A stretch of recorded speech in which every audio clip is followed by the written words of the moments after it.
கிறிஸ்துவுக்குள் பிரியமானவர்களே, ஆண்டவராகிய இயேசு கிறிஸ்துவின் நாமத்தினாலே இந்த புதிய மாதமாகிய ஜூலை மாதத்தில் உங்களை சந்திக்கிறதில் எனக்கு ரொம்ப சந்தோஷம்.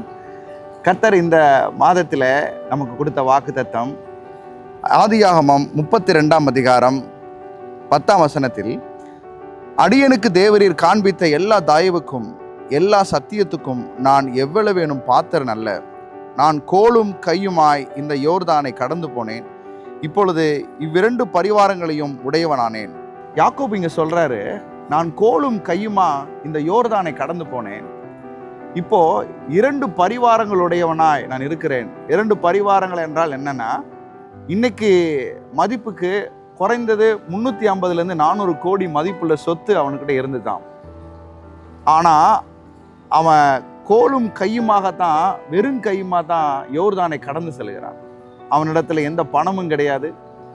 அவருடைய யாக்கோபினுடைய அப்பா ஈசாக்கு கையில் அவ்வளவு செல்வம் இருந்தது. ஏனென்றால் ஈசாக்குடைய அப்பா ஆபிரகாம் செல்வ சீமானா இருந்தார். அப்படிப்பட்ட சொத்துகளுக்கு இவன் உரிமையாளனா இருந்தாலும் அவன் வெறும் கையும் வெறும் கோலுமா தான் அந்த யோர்தானை கடந்து போனான். ஆனால் இவ்வளவு செல்வமிக்கவனாய் 2 பரிவாரங்களுடையவனாய் அவன் திரும்பி வருவதற்கு காரணம் என்ன அப்படின்னா, தேவனுடைய தயவு.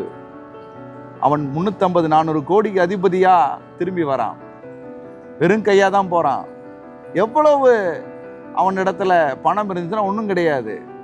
ஆனா அவன் சொல்லுகிறான், அடியனுக்கு தேவரீர் காண்பித்த எல்லா தயவுக்கும் அவனை உயர்த்தியது, அவனுடைய வாழ்க்கையில் இவ்வளவு ஐஸ்வர்யத்தை கொண்டு வந்தது, அவனை இந்த அளவுக்கு உயர்த்தி வைத்தது என்னவென்றால் அவனுடைய படிப்பா, அவனுடைய திறமையா? யாக்கோபுக்கு உழைத்து சம்பாதிக்கக்கூடிய எந்த ஆற்றலும் அவனுக்கு இல்லை. ஏன்னா எல்லாருமே அவனை எத்தன் என்று சொல்லக்கூடிய அளவுக்கு தான் அவன் வாழ்க்கை இருந்துச்சு. திருடன், ஏமாத்துக்காரன் அப்படின்னா அண்ணன்ட்ட இருந்து திருடிட்டான், ஏமாத்தி சேஷ்டபுத்திர பாகத்தையே வாங்கிட்டான். அவனுக்கு பேரே எத்தன்.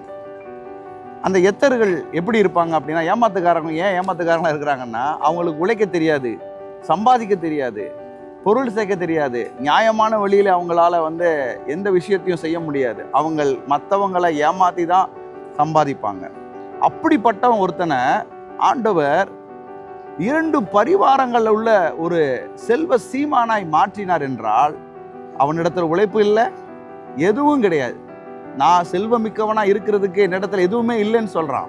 அப்ப இதுக்கெல்லாம் யார் தான் காரணம் அப்படின்னா, அவனே சொல்லுகிறான், தேவரீர் காண்பித்த தயவு. இந்த மாதம் நமக்கு தயவின் மாதமாக ஆண்டவர் கொடுத்திருக்கிறார். இந்த வருஷத்தை ஆச்சரியமான தயவின் வருஷமாக ஆண்டவர் நமக்கு கொடுத்திருக்கிறார். கடந்த 6 மாதங்களும் தேவன் இந்த ஊழியத்துல தம்முடைய ஆச்சரியமுள்ள தயவை காண்பித்து வந்தார். எங்களுடைய வாழ்க்கையிலும் ஊழியத்திலும் எங்களோடு இணைக்கப்பட்டவருடைய வாழ்க்கையிலும் பெரிய மாற்றங்களை கர்த்தருடைய ஆச்சரியமான தயவு நடப்பித்து காண்பித்தது. இந்த புதிய மாதத்திலும் கர்த்தர் தம்முடைய தயவை கொண்டு நம்முடைய வாழ்க்கையில புதிய காரியங்களை செய்ய போகிறார். யாக்கோபினுடைய வாழ்க்கையை புரட்டி போட்டது தேவனுடைய தயவு. வெறும் கையோடும் வெறும் கோலோடும் யாக்கோபு யோர்தானை கடந்து போகிறான். அவன் கொண்டு வந்த கொஞ்சம் எண்ணெயையும் அங்க கல்லை நிறுத்தி தேவன் அவனுக்கு தரிசனமான இடத்துல அந்த கல்லு மேல அபிஷேகத்தை வைக்கும்படிக்கு அவன் அந்த எண்ணெயை பூரா அங்க ஊத்திட்டான். இப்போ அவன்கிட்ட எதுவுமே கிடையாது. அவன் ஒருவரை மட்டுமே நம்பி போனான், கர்த்தருடைய தயவு. அங்கே சென்ற பிறகு எல்லாமே சாதகமா இருந்துச்சா அப்படின்னு கேட்டா அதுவும் கிடையாது. அவனுடைய மாமனாகிய லாபான் பயங்கரமான ஒரு ஆளா இருக்கிறாரு. நீங்க படிச்சு பாருங்க, லாபான் எப்படிப்பட்ட ஆள்னா 10 முறை யாக்கோபினுடைய சம்பளத்தை 10 முறை மாத்துறான். எவ்வளவு மோசமா இருக்கு பாரு. கொஞ்சம் மேல வந்தோன்னே சம்பளத்தை மாத்திடுறது, கொஞ்சம் எடுத்து ஸ்டெப் இன் பண்ணோன்னே சம்பளத்தை மாத்திடுறது. இப்படியே 10 முறை இதை செஞ்சாலும் சம்பளத்தை மாத்துறது, அதை செஞ்சாலும் சம்பளத்தை மாத்துறது. நீங்க சொன்ன சம்பளம் வேற, இப்போ ஒரு சம்பளம் வேறன்னா, இல்ல அந்த சம்பளம் வேற, இந்த சம்பளம் வேற. 10 முறை அவனுடைய சம்பளத்தை அவனுடைய சொந்த மாமனாரே மாற்றி மாற்றி மாற்றி அவனை ஏமாத்தினாங்க.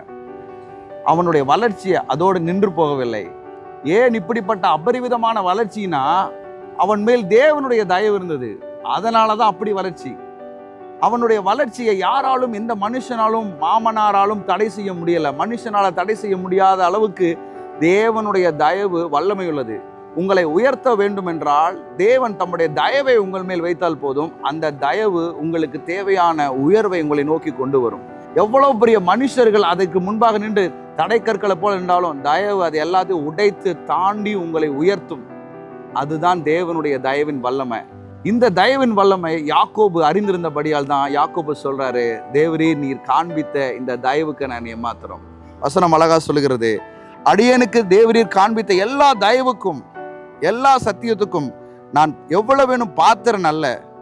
நான் கோலும் கையுமாய் இந்த யோர்தானை கடந்து போனேன். இப்பொழுது இவ்விரண்டு பரிவாரங்களையும் உடையவனானேன். எவ்வளவு பெரிய சொத்துக்கு நான் அதிபதியா மாற்றினது உம்முடைய ஆச்சரியமான தயவு தான் ஆண்டவரே அப்படின்னு யாக்கோபு சொல்கிறார். பல மனிதர்களால் ஏமாற்றப்பட்ட ஒரு நிலையில் இருக்கிறீங்களா? என்ன பண்ணாலும் தடை, எப்படி பண்ணாலும் தடை, எதை செஞ்சாலும் உயர்வு இல்லை, எதை செஞ்சாலும் மேன்மை இல்லை, இருக்க தேய்ந்து போறமே தவிர மேலே வந்த பாடு இல்லை. என்னமோ பண்ணியாச்சு, திறமைகளை போட்டாச்சு, பணத்தை போட்டாச்சு, உழைப்பை போட்டாச்சு, கஷ்டப்பட்டாச்சு, ஆனாலும் எந்த மாற்றமும் இல்லை. நீங்கள் செய்ய வேண்டியது தேவனுடைய தயவை மட்டும் நோக்கி பாருங்கள். கடந்து போன உங்கள் வாழ்க்கையில் நீங்கள் உங்களுடைய சுயபலத்தை, பணத்தை, உழைப்பை, மனுஷர்களை எல்லாத்தையும் சார்ந்து போனதுனால தான் இவ்வளோ தோல்வி. யாக்கோபு தேவனை நம்பினான், யாக்கோபின் வல்லவரை நம்பினான். அவனை உயர்த்தும் போது எந்த மனுஷனும் தடை செய்ய முடியவில்லை. அவன் அவ்வளவு செல்வ சீமானாக ஆண்டவர் அவனை மாற்றினார். உங்களையும் அதே போலதான். இந்த மாதத்துல வெறும் கையும் வெறும் கோலோடு வெறுமையோடு உட்கார்ந்துருக்கிறீங்களா? உங்களுக்கு தேவையானது தேவனுடைய தயவு. தேவனுடைய தயவு உங்க மேல வந்துச்சு அப்படின்னா வெறும் கையும் வெறும் கோலும் இரு பரிவாரங்களாக மாறும். மீண்டும் அடுத்த மாதத்தில் சந்திக்கிறேன். நிச்சயமா இந்த மாதத்தில் பெரிய காரியங்கள் எதிர்பாருங்கள். தேவனுடைய தயவு உங்க வாழ்க்கையில நிறைவேற்றும். God bless you.